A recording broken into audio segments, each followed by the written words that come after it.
आईचं महत्त्व जीवनामध्ये कळलं पाहिजे. जेवढी आई महत्त्वाची आहे ना जीवनामध्ये, तेवढा बापही महत्त्वाचा आहे, लक्षात घ्या. आईचं महत्त्व काही लोकांनी रेखाटलं आणि बापाला मागं ठेवलं. पण लक्षात घ्या, ठेच लागली ना चालताना रस्त्याने तर मुखातून शब्द निघतो, आई ग. पण संकटाच्या संकट डोक्यावर आले की प्रत्येकाला स्वतःचा बाप आठवल्याशिवाय राहत नाही, लक्षात घ्या. त्यावेळेला बापच आठवतो. म्हणून बापाचं महत्त्व जीवनामध्ये ठेवा. हे दोन खांब एवढे मजबूत असतात, लक्षात घ्या. जोपर्यंत मायबाप नावाचे खांब आपल्या पाठीशी उभे आहे ना, आपल्याला जगात कोणाची भीती नाही. ज्या दिवशी हे खांब कोरडमाडून पडेल त्या दिवशी आपला जीवनातला सगळ्यात मोठा आधार खचून जाईल.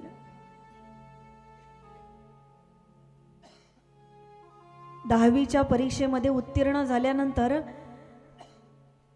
प्रेमाने जवळ घेते ना ती आई असते. पण चोरून लपून कुणालाही न सांगता मुलाला सरप्राईज देण्याकरिता बाहेर जातो, त्याच्यासाठी गिफ्ट आणतो, पेड्याचा डबा घेऊन येतो ना, तो बाप असतो. ज्या वेळेला कृष्णाचा जन्म झाला, देवकीचं रडणं सगळ्या जगाला दिसलं, हो सगळ्या जगाला दिसलं. परंतु पुरातून स्वतःच्या घशापर्यंत पाणी, नाकात तोंडात पाणी जाईपर्यंत वसुदेवजी महाराजांनी टोपलीमध्ये ज्या बाळकृष्णाला नेलं त्या वसुदेवाला जगाने लक्षात ठेवलं नाही. बाप नावाचा आधारस्तंभ जोपर्यंत जीवनामध्ये आहे तोपर्यंत मोठ्या मोठ्या संकटांना तोंड देण्याची ताकद आपल्यामध्ये असते. कोण आहे महाराज बाप? बाप स्वाभिमानी बाणा, बाप कणखार कणा, त्याच्या काळजात सुथा लाजाळूची संवेदना, त्याची पहाडाची छाती, त्याचे हृदय गुलाब, त्याच्या घामाच्या थेंबाना हिऱ्या मोत्याचा रुबाब. बाप घराचा तो पाया, आई कळस त्यावर, जेव्हा खचतो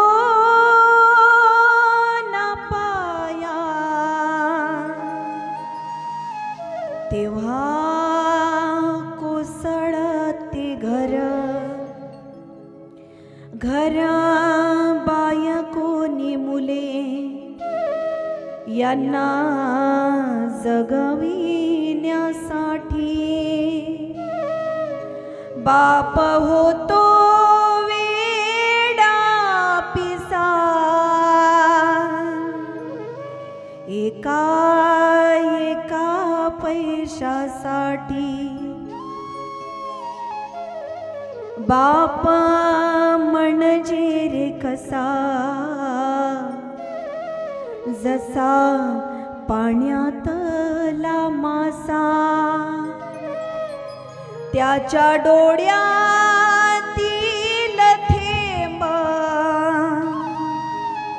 कोणा दिसणार कसा. स्वतःचं शिर कापून जरी त्यांच्या पायावर वारं तरी त्यांचे उपकार कधी न फिटणारे असतात, लक्षात घ्या. कदाचित जगाबरोबर त्या दोन लोकांनी जर त्यावेळेला माझा विरोध केला असता तर आज मी कुठे असते हे पण मला पण माहिती नाही. आज हा दिव्य आनंद माझ्या जीवनात नसता राहिला. आज मोठ्या मोठ्या संकटांना पेलण्याची ताकद माझ्यामध्ये नसती आली. म्हणून ज्याचं डोकं मायबापाच्या पायावरती आहे ना, त्याला जगाचे तडवे चाटायची गरज पडत नाही. म्हणून जग विरोधात गेलं तरी चालेल, मायबाप आपल्या विरोधात कधी जाऊ नये. ज्याचे मायबाप पाठीशी आहे त्याला सगळं जग एक दिवस पाठीशी येईलच नक्की. पुंडलिकाला सुद्धा हे कळालं. ज्यावेळेला कुक्कुट स्वामींनी सांगितलं, अरे मायबापाचा अवहेर करतोस, मायबापाचा अपमान करतोस, मायबापाचा सन्मान कर. जगाच्या बापाला यावं लागलं पुंडलिकाला दर्शन द्यायला. आज सर्वात प्रथम नाव पुंडलिकाचं घेतलं जातं. पंढरीच्या रायाला यावं लागलं पुंडलिकाला दर्शन द्यायला. हे असंच नाही घडलं. आईवडिलांची सेवा जीवनामध्ये केली. मायबापाचा अपमान जीवनामध्ये करायचा नाही. कोणाचे मायबाप जर वृद्धाश्रमात असेल ना, तर घेऊन या त्यांना परत. है कौन सी चीज जो यहाँ नहीं मिलती, है कौन सी चीज जो यहाँ नहीं मिलती. दुनिया में सब कुछ मिल जाता है. पैसों से गाड़ी खरीद सकते हैं, बंगला खरीद सकते हैं, मोटर, दुकान, मकान सब खरीद सकते हैं आप, लेकिन पैसों से कभी माँ बाप नहीं खरीदे जा सकते. पैसों से माँ बाप नहीं खरीदे जा सकते. दुसऱ्याच्या आईला किती प्रेमाने आई म्हणून हाक मारा, ती तुमची आई कधीच होणार नाही, लक्षात घ्या. म्हणून मायबापाची किंमत जीवनामध्ये ठेवा. मायबापाची किंमत जीवनामध्ये ठेवली ना, कसलीच कमतरता जीवनामध्ये पडणार नाही.